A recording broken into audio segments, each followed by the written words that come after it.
My name is Opeti Taliai, Tongan born, now living in New Zealand. I am an academic researcher, currently working on a book which is a rewriting of Tongan history. As you can see from the title of my talk, it's Re-examining Tongan history. I want to talk first about two problems that I experienced in my work on Tongan history, just to share with you about my main concern here regarding my work. The first problem is a type of history. Biographical history goes back to a French critic of the 19th century by the name Charles-Augustin Sainte-Beuve, who, with his classical statement of "by their fruits ye shall know them," stated that biographical history is a passionate piece of autobiography, a personal account of one's own life, which is a statement that I found very appropriate in my reading of Tongan history, particularly of the book written and published in 1999 by Elizabeth Wood Allen called Queen Charlotte of Tonga, where Elizabeth quoted Queen Charlotte as to say that Tongan history is what the highest chief says. That's a clear indication of a biographical kind of history that I'm referring here. And of course, this direct quote is a reference to Queen Charlotte herself as the highest chief. I want to bring in a point made by the English poet Thomas Gray,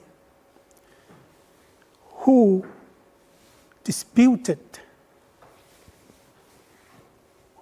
with his landscape poetry, disputed Sainte-Beuve's biographical argument by saying that it is essential to judge a literal work in quotation independently from my knowledge of the man himself. Man himself in that quotation refers to Sainte-Beuve.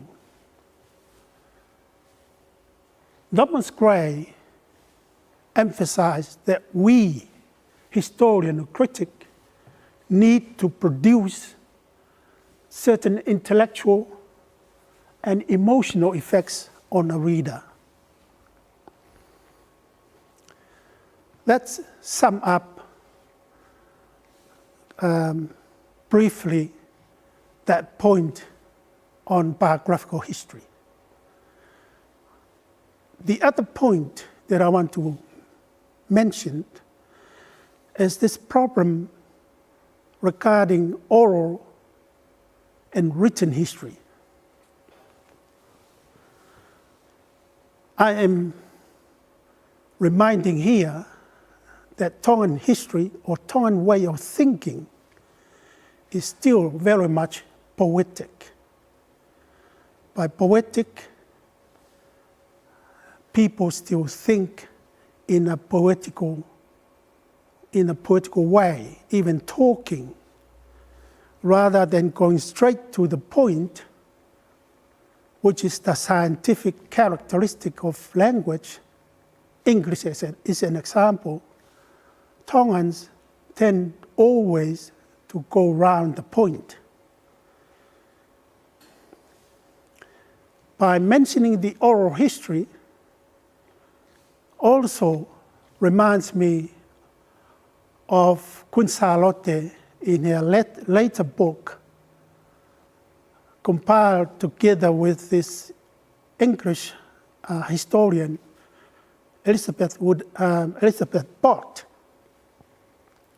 where Queen Charlotte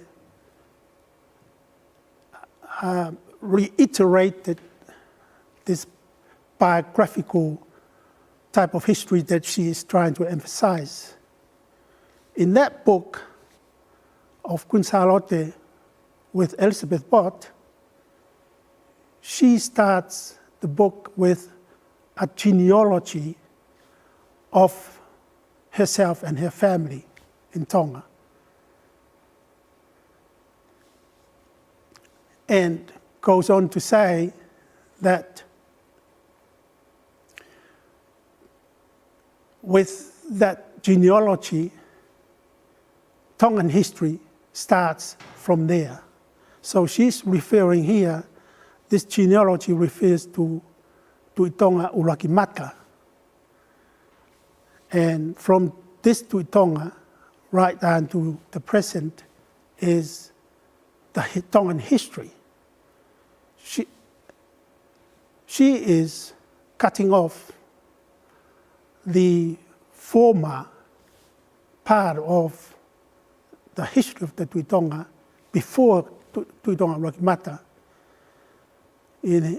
by saying that all those Tuitonga before Urakimata were Samoans.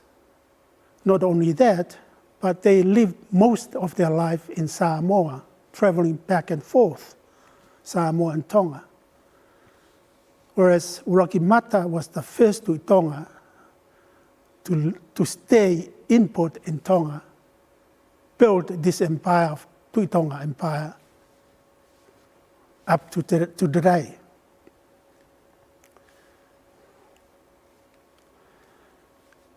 I'll come back to that point later on in my talk, but I want to touch on two oral traditions to illustrate my argument how important is oral history when we come to talk about Tongan history.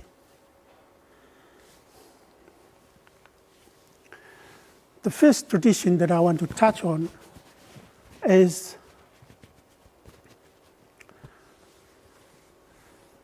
the beginning of Tonga, or Tala Tupuanga of Tonga. As you can see on the screen, I have summarized some notes on this tradition that Tala Kamataanga o Tonga is a story about Tangaloa. Tangaloa literally translated as the fisher god. And he was the first to make or to build a Tonga, a system in Tonga. And Tonga became a subsidiary dominion of the Tuimanua, Samoa Atoa sovereignty. Now, I want to add on this information about Samoa Atoa, or the Tuimanua for that. We are going back to Samoa, to the eastern part of Samoa. There is a group of islands there, 3 main islands, and that whole group of islands is called Manua. And Tangaloa started the Samoa Atoa in Manua. Samoa Atoa literally translated as all Samoa. And they were consisted of 6 main islands: Tonga, Fiji, Samoa, Tahiti, Rarotonga, and Oahu in Hawaii. Those are the islands that made up all Samoa. They're all Samoa islands. And you can see that Samoa Atoa, I interpreted it as the islands that gave the Tuimanua the umiti, sacrifice of seafood. Tangaloa is the family name of the Tuimanua. And in the story of beginning, it begins with an impregnation of an eel, in Tongan, Tauia or Futuna.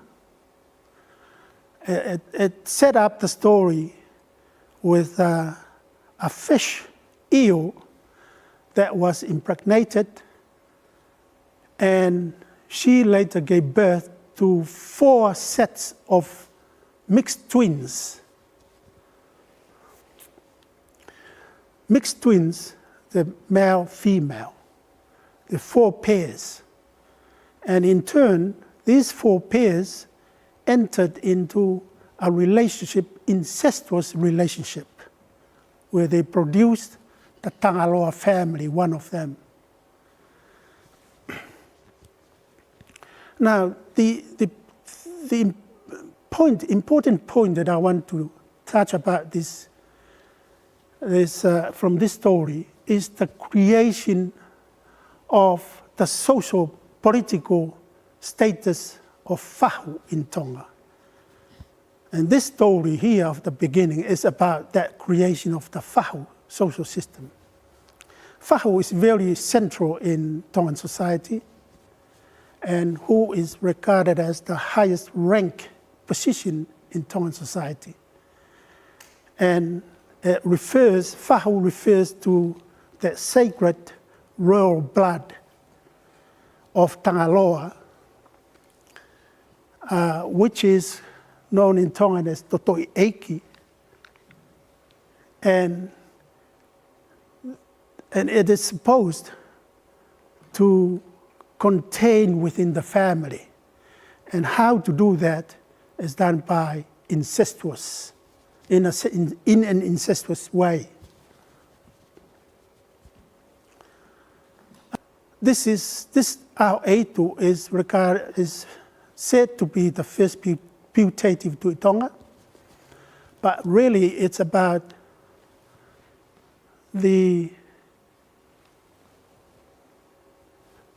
formality of a Tongan socio-economic system. Ao'etu is, in Samoan, Asoaitu Refolasa, is a reference to the sacrifice food given to the Tuimanua.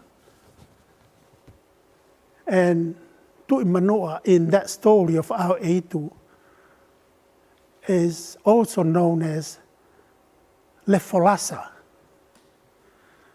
And Lefolasa is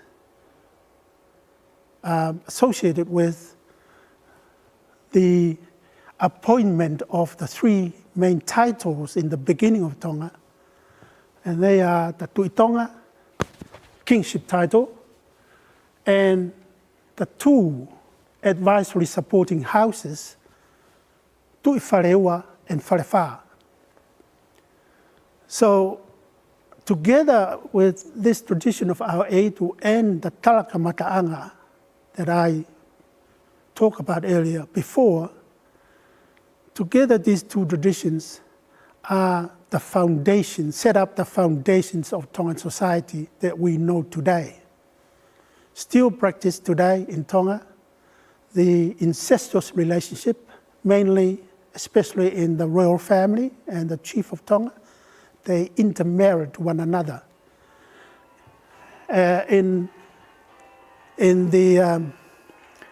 For the purpose of keeping the sacred blood, royal blood inside, and also the economic system of exchange goods, which I think is very important for historians to to recognize in their work of writing up Tongan history. Now, I want to touch the other part of the problem that I touch on oral versus written about the Tupou family. Tupou family is the family name of TEDxNukualofa, who are the current ruler of Tonga. And the family name is Tupou. Now, the significance of the Tupou family in Tonga is the beginning of writing the history of Tonga. Tupou the first, who first introduced Tonga into Western culture by way of bringing in Christianity into Tonga, and of course the construction of the 1875 Constitution, which is a construction that subsequently abolished the Tuitonga title. And independence from Samoa Atoa happened in this time of the Tupou family. I've touched a lot about Consalote earlier on in my talk, the importance of criticism in writing history. Criticism is about the distinction between subjectivism and objectivism. That as a historian or critic, we have to be objective as opposed to being subjective, which is a main feature of biographical history that I touched on earlier on in my talk. And add on to that, my conclusion is the theme, leaping into the unknown. I think it's very important that we go back to the beginning, to oral tradition, which is the beginning. I think that's all for now, and I thank you for listening. Malo.